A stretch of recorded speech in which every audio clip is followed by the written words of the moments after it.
I got a new video game for Christmas called The Legend of Zelda Breath of the Wild. What do I think of it? I think it's great. Did you know Breath of the Wild's world is 1.5 times bigger than Skyrim's world?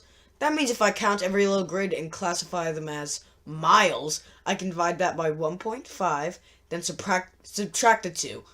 I can see just how much of a mile difference they are. That's 292 times 356, which is 103,952 square miles. Divide that by 1.5 and you get 69,301.333. Subtract 103,952 by 69,301.333 and you get a 34,650.667 square mile difference. Wow, I did that by myself. I'm a big boy now. Big boy wears his pull-ups. Game theory. More like lame theory. There's a new math whiz in town. Until I saw the Mario Maker theory. I was just kidding anyway, but jeez, look at that! Anyway, if you don't know what The Legend of Zelda is, then get yourself some friends because who doesn't know what Zelda is? Anyway, it's a puzzle-based game with great story starring an elf boy named Link and a princess named Zelda. You play as Link, not Zelda. Don't get fooled by the name. I know my mom sure did. I bet there are millions of fan games of Zelda online.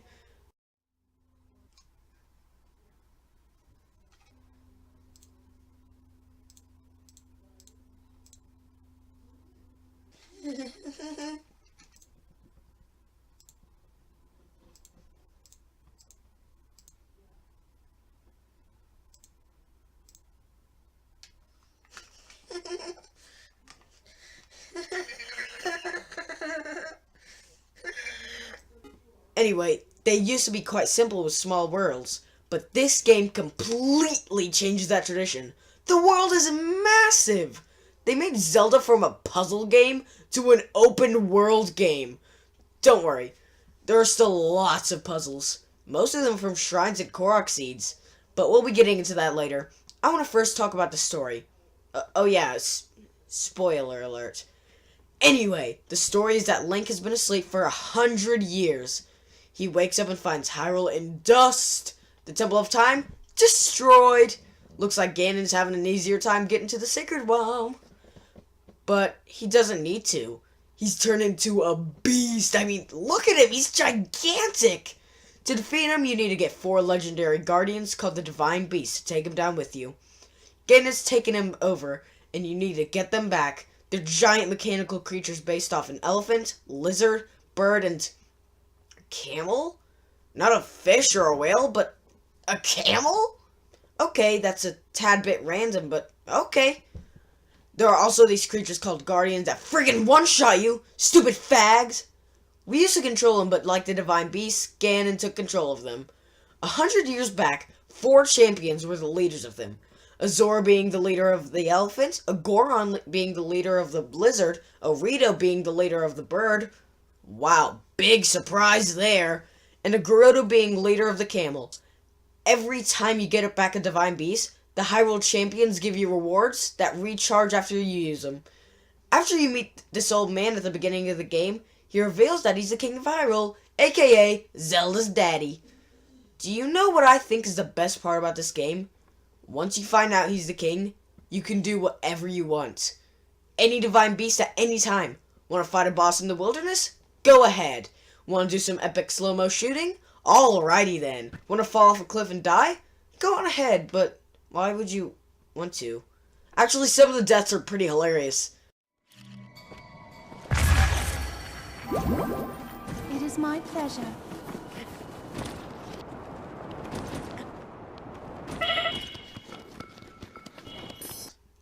Thanks for making me suffer even longer, Mifa. It is my pleasure.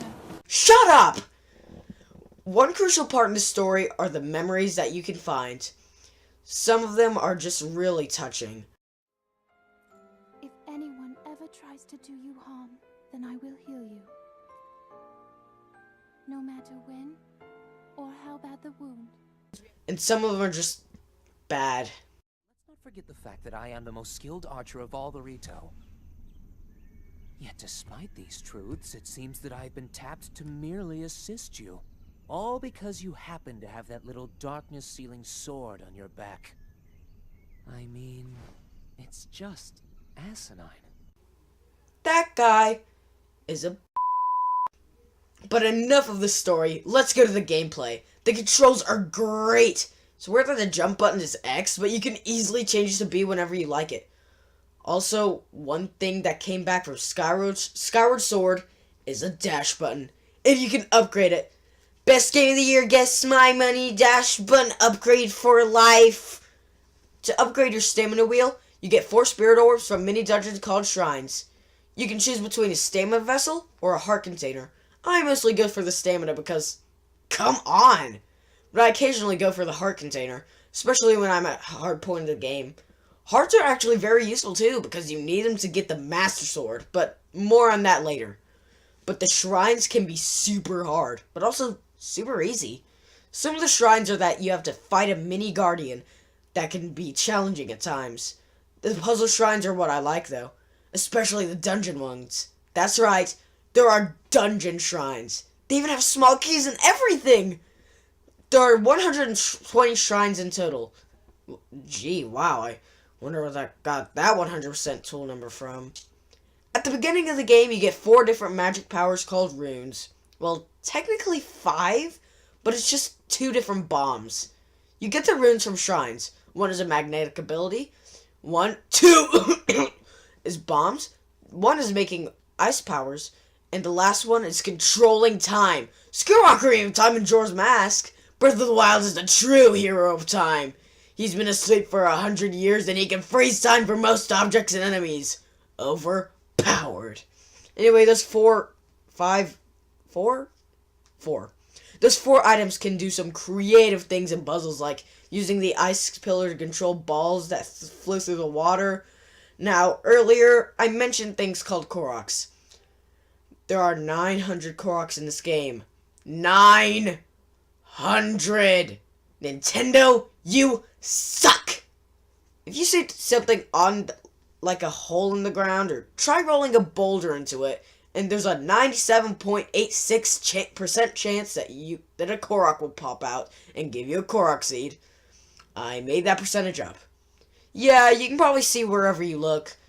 You can use Korok seeds to upgrade your weapon inventory, bow inventory, or your shield inventory. To do that, you need to talk to... What the Hello Kitty is that? Ugh! Kill it with fire! Some of the Korok puzzles are really fun, but other ones are just press A to win. Literally. You can find sparkles and click A to make a Korok pop out. Or you pick up a rock. I like the ones where you shoot stuff. Those ones are fun. I don't know how Nintendo makes running around so freaking fun. I can be walking in a plain grass field and be having fun. But not too much fun. I'm glad they didn't do this in any of the other games. Anyway, sometimes you can find enemy camps, stables, shrines, bosses. The bosses you can find out in the wilderness are actually pretty fun. You can find a Hinox or a Stone Talus. Gee, I wonder what to shoot with my bow and arrow. Seriously, Nintendo, Big Red Eye means shoot! That's in like every Zelda game ever. Get more creative, Nintendo. But Stone Talus is new. You can climb them and start hitting the dark gray rock. Now that's cool. They all respawn except for the 4 main bosses. You know, the ones you find in the Divine Beast. Those ones. To be honest, the bosses in those things are fun, but not too creative. Want to know what their names are? Water Blight Ganon, Fire Blight Ganon, Wind Blight Ganon, and Thunder Blight Ganon. That's it. They all look super similar too, but like I said earlier, they're still super fun to fight. When it comes to actually battling them, they're very different. My favorite is Wind Blight Ganon. I like to shoot things in slow-mo. That's probably my favorite part in the entire game. The 4 powers that the champions give you are Fairy, a shield, an updraft, and a lightning ball of death. I find the updraft to be most useful. Okay. Imagine you're next to a cliff, and you don't have enough stamina to climb it, so you just use the power and get up easily. That is so useful! Speaking of the champions and divine beasts, there are the dungeons of this game. They are the most creative Zelda dungeons I've ever played. Varuta, the elephant, has you moving its trunk and spraying water to move things. Varudania, the lizard, has you tilting it 90 degrees so you can travel around it different directions. Valmetto, the bird, has you tilting it a little bit so you can do tilting puzzles. Vonoboris doesn't quite roll off the tongue as much as the others, but okay. Vonoboris, the camel, has you tilting his insides at a 45-degree angle to travel to different places. Instead of finding the boss, you need to activate these things called terminals that are hidden across the Divine Beast. Honestly, I kinda like that better than the old dungeons. It adds a bit more challenge. There's this quest in the game that has you go into a place called Hateno Village and getting this new room that allows you to take selfies. I'm not kidding. Link can take selfies in this game. But first, let me take a selfie.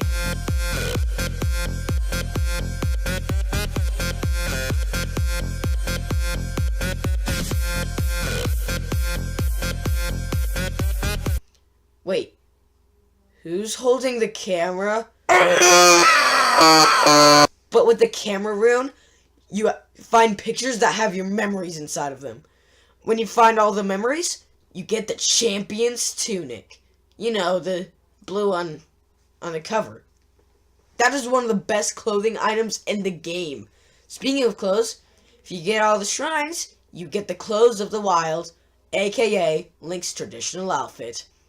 That's pretty cool, actually. Do you know what you get for finding all the Koroks?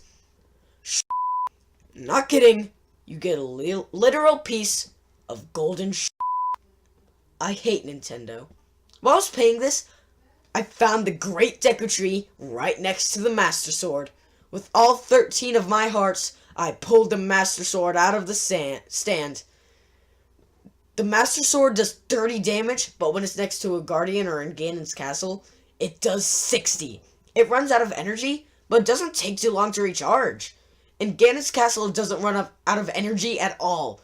But there are some other things you can do in this game, like tame horses or destroy enemy camps and find fairy fountains. But I don't want to talk about that, especially after Ocarina of Time. In Ganon's castle, you can find the Hylian shield, which has a durability of 90. It's pretty sweet. Now that I have the Champion's Tunic, the Master Sword, and the Hylian shield, I'm ready to take on Calamity Ganon. The Divine Beasts take away half of its health, which is pretty disappointing. I was expecting them to do a lot more. Not like take away 3/4 of the health, but like just do something more important to the story. But other than that, the fight was awesome. I wish it was a bit harder though. He shoots lasers, creates updrafts so you can slow-mo shoot, stabs you, and much more. The fight was really fun. And then the second phase came in. Now he's a giant horse monster. Zelda gives you the Bow of Light, which is basically just light arrows. And you have to ride around on a horse and shoot corruption eyeballs off of him. For the final hit, you soar into the air and slow-mo shoot him in the head to finish him off. The end shows a picture of a field of silent princesses. An endangered flower that Zelda loves. The end! The ending was great. I loved it. It was so touching. The game was great. I can't say much about the music. It's nice and relaxing, but there's not much to it. So, my final rating of the game is a 10 out of 10. With the great atmosphere and overall world, this game is amazing. I just wish some things could be fixed, but those things didn't really bother me overall. Other than the rain climbing. I hate the rain in this game! Also, some of the music is actually pretty good. Mostly the boss themes. And that, ladies and gentlemen, was The Legend of Zelda Breath of the Wild. See you guys later.